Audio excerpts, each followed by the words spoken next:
Hi, I'm Ellen and welcome to my home on wheels. I travel full-time in this 2019 outdoors RV Creekside 21RD. I travel with my 3 cats, Bear, Matthew, and Mojo Jojo, but you can call her Jojo. The trailer is 21 feet inside and just over 25 feet from tongue to ladder. I tow this with a Chevy Silverado 2500 HD, which may seem excessive for a trailer of this size, but this trailer is heavier than most for a few reasons. First, I have 80 gallons of fresh water on board, with 40 gallons for both my gray and my black tanks.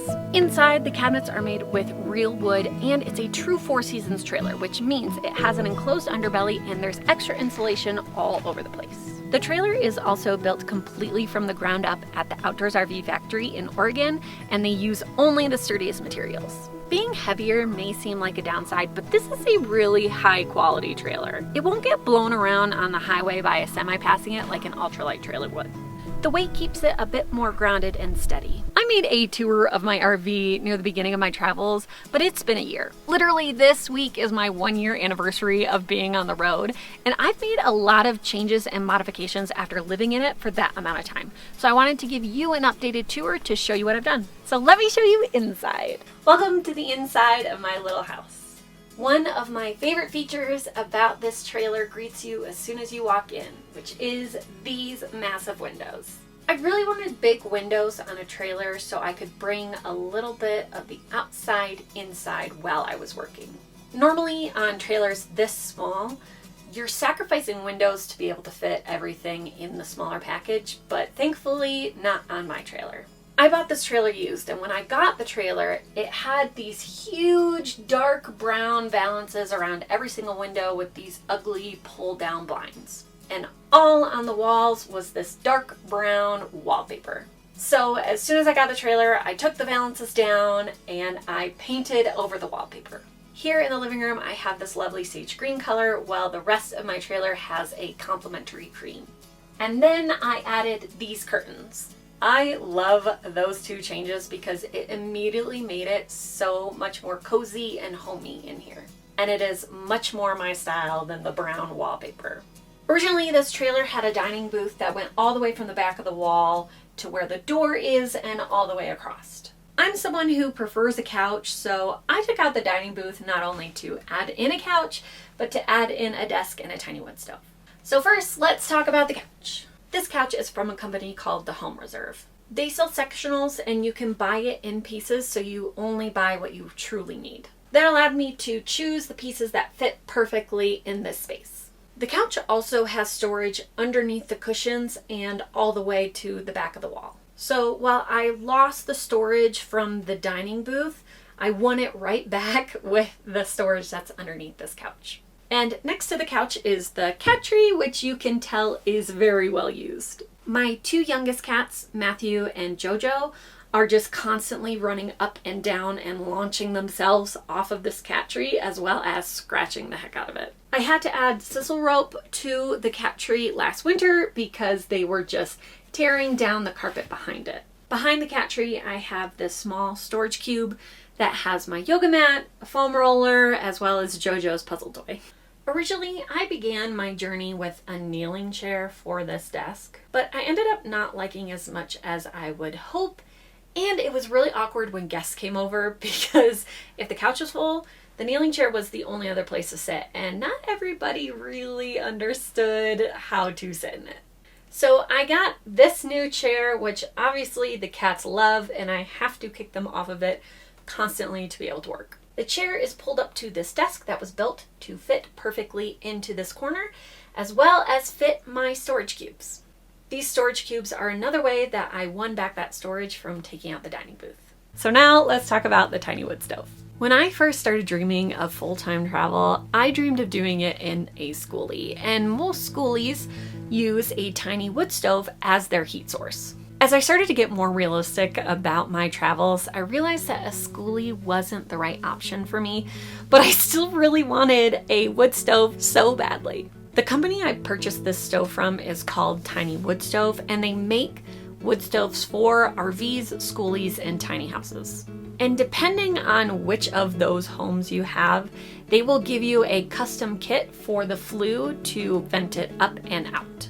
Now, before you come for me, it may not look like this wood stove is adhering to all of the requirements for the wood stove, but it is. I obsessively researched what I needed to do to make this safe to have inside. I also made sure to do those 2 burns outside before I even brought it inside. I have proper heat clearance all the way around the wood stove. I have a direct air intake, so the fire is being fed by cold air outside rather than pulling the air from inside my trailer. I also have the properly insulated pipes where the heat shield ends. The only thing I wasn't able to do was make a proper hearth in front of the stove. The hearth in front of the stove is supposed to be much bigger than this little area that I have here. I just have to be conscious whenever I open the door to stoke the fire or add more wood that sparks do not jump out. But they rarely have, so not having the proper size hearth hasn't been the worst thing in the world. And welcome to my kitchen. It's small, but it's mighty. I've got a double basin sink, I've got a pop-up counter right on the end for more counter space, and I've got a stove and oven combo. My fridge lives on the other side of the trailer right next to the cat tree and the couch. I upgraded the fridge when I got my solar system because a 12-volt fridge runs more efficiently off power than a compressor fridge does. Plus it has more room because it doesn't have that grate at the top. My little bit of personalization here is I added a backsplash, which I really like how it turned out. It's not perfect, but it looks really nice. Underneath my sink is a built-in spice rack, and in this cabinet below the sink, I keep my trash, recycling, cleaning supplies, and some cast iron pans. Above the sink is where I store my food. Last winter, I added a shelf in here so I could get even more storage and be more efficient with it. I love it. One of the newer modifications I did lives in my utensil drawer, and that is this utensil holder.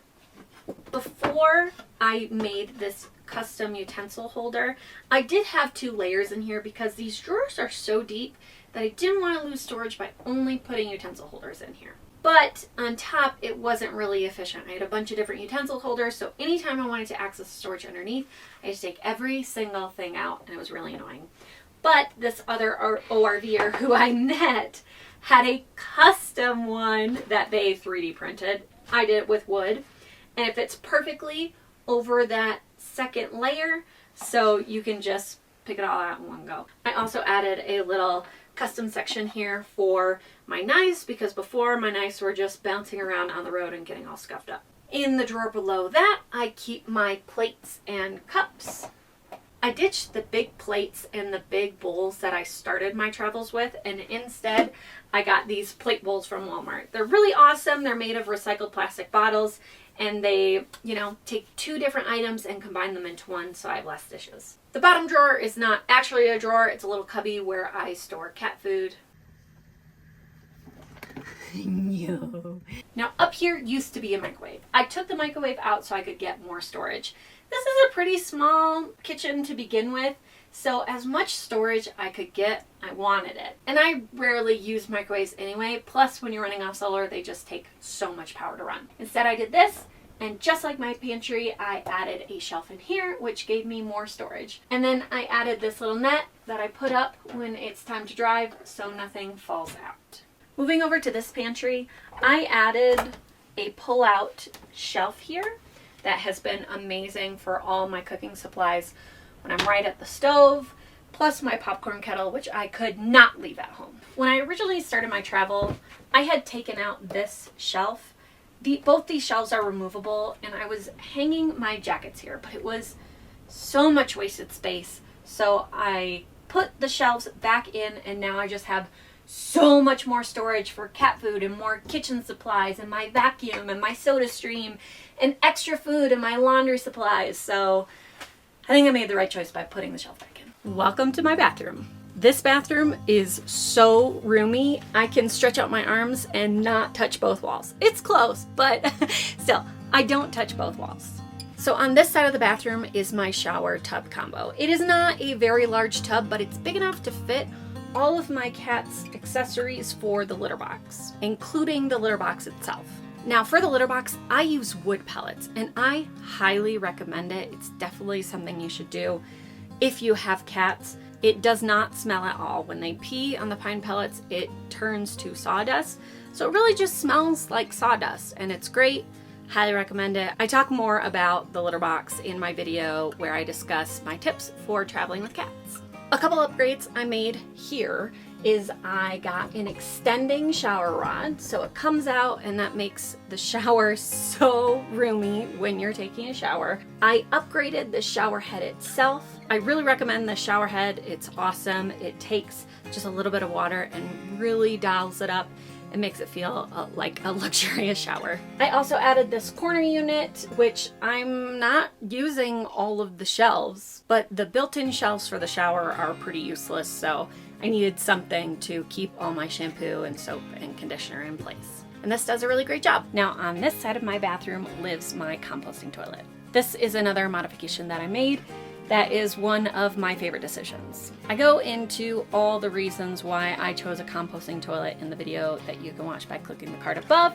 But long story short, I didn't want to deal with a black tank and all the maintenance and problems that could come with a black tank. So I chose the composting toilet. So now I poop in a box just like my cats. Another one of my favorite modifications lives right here, which is my bidet. I'm a big fan of bidets, and before I moved into a trailer, I was really sad that I wasn't going to be able to get a bidet. But putting the composting toilet in, I didn't need the water line that existed there for the original toilet. So all we did was add an adapter to the water line to be able to use the bidet. This is fantastic, especially for nomadic lifestyles where you're only showering every 3 or 4 days. Keeps everything nice and clean down there. I hang my towels on the wall, and they're also hiding some cleaning accessories that live behind the toilet. I also have these great hanging storage baskets that I bought from IKEA. They fit all my most used bathroom accessories right here within reach. I also have 2 storage shelves right next to the toilet. The bottom one doesn't have as much storage because the hose for the composting toilet is routed there. That hose brings in fresh air to dry everything in the composting toilet out so nothing smells and is broken down. So the hose takes up most of that bottom shelf, and I just kind of have stuff shoved in next to it, but the top shelf is well used with a nice little basket. And then up here I have my medicine cabinet, which just has a whole ton of storage, and it's fantastic. And welcome to my bedroom. Now, one of the very first modifications that I made was I took out the RV mattress that came with the trailer and put in a Casper mattress. I do have storage under the bed.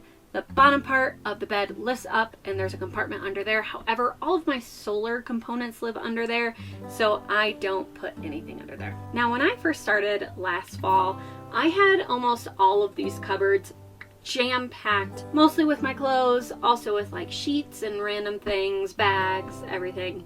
And the more I traveled, the more I realized I really didn't need all that stuff. So every time I've been home, I've unloaded more and more stuff. So now, over the summer, my plan was to be able to get ready on one side of the bed instead of going back and forth between all the cabinets. So we added shelves. Before, I was using these hanging storage cabinet thingies, but they would stop about here. And the problem is the cabinet goes all the way back and I would lose the storage back there, or whatever I had back there was so hard to get to because I had to take everything out to access it. Now these shelves go all the way back and I've got multiple baskets going all the way back. So I've got all my clothes here. Okay, that's a little bit of a lie. I have a few more clothes in the drawer underneath the bed on this side, and in the drawer underneath the bed on that side is my laundry basket. Over on that side, we decided to split the cabinet so I could still have a little bit of hanging storage for things like dresses and jumpsuits that I wanted to hang so they wouldn't get wrinkled. But now that I have all these cabinets, I have a plethora of storage back here. It's funny, in some of the storage spots, I don't know what to put there, or it's not full because I don't have enough stuff to put there. But it's a good problem to have. Now over here, I want to give full and complete credit to my mom. My mom had this idea to take this shoe organizer that I already had and hang it up on the wall so I could get my shoes up off the floor. I'm not a big shoe person, so my shoes don't even take up the top 2 rows, but it's great to have them up off the floor. And I'm using the rest of the compartments for random things like vacuum supplies and umbrellas and cat leashes and cat harnesses. So it's a great place to put extra knickknacks that you don't really know where to put. And then over here, like I mentioned before, I took my jackets out of my pantry and I have them hanging here. I love them here so much more. They really don't get in my way when I go around the bed. They're just there. The top two are my heavy winter jackets. The bottom is my rain jacket, my puffer, and a light little jacket here. Now on this side of my pass-through, I have all kinds of stuff. I have the top to my wood stove. I have a box for souvenirs. I have my toolbox, which is more like 3 toolboxes. I have my outdoor chairs, my outdoor table, and behind all of it, I have my off-season clothes as well as a box or two of things that I just don't use every day inside, but I still want with me. Now here is a modification that the previous owner made. This is a box for your sewer hose. It is bigger than the one that comes standard on the trailer, so you can get a bigger hose that dumps things faster. In here, I store that hose as well as adapters for that hose and the gloves I use for dumping. Now here I have a few things. First, this is the plug for when I'm connected to shore power. These are a few things behind the fridge. This is the vent for my composting toilet. This is for when I'm connected to water, and this is the black tank flush. And all the way over here is my outdoor shower. Now on this side of my pass-through, I have so much more equipment that's a lot more organized. I have a box with all of my power equipment, including my surge protector and my plug. Behind it, I have a box with adapters and an extension cord. In this box up front, I have all my hoses for connecting up and filling with water.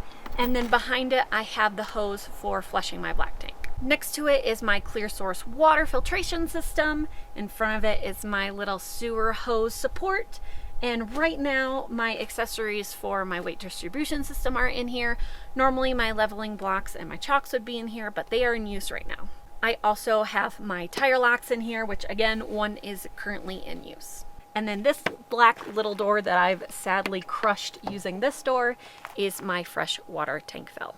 Up here at the front, I took the old battery boxes out, the batteries that came with the trailer, because my batteries now live inside under my bed. I'm hoping to eventually add a box here where I can store things like my levelers and my chocks. Under here, I have my 2 30-gallon propane tanks. And a really helpful modification I've done is I have painted my hitch white. This is really helpful when the sun is shining in the camera, in my backup cam, and I can easily spot where I need to go. And here on the back of my trailer are my stickers. I love when trailers have a plethora of stickers on the back, so this is my collection. I don't have stickers from all the destinations I've been to, and my poor Zion sticker is already coming off, but I am very proud of my collection so far. Thank you so much for stopping by and taking a tour of my tiny home. If you have any questions, please let me know in the comments below. Thank you so much for watching. We'll see you on the next one. We'll see you on the next one.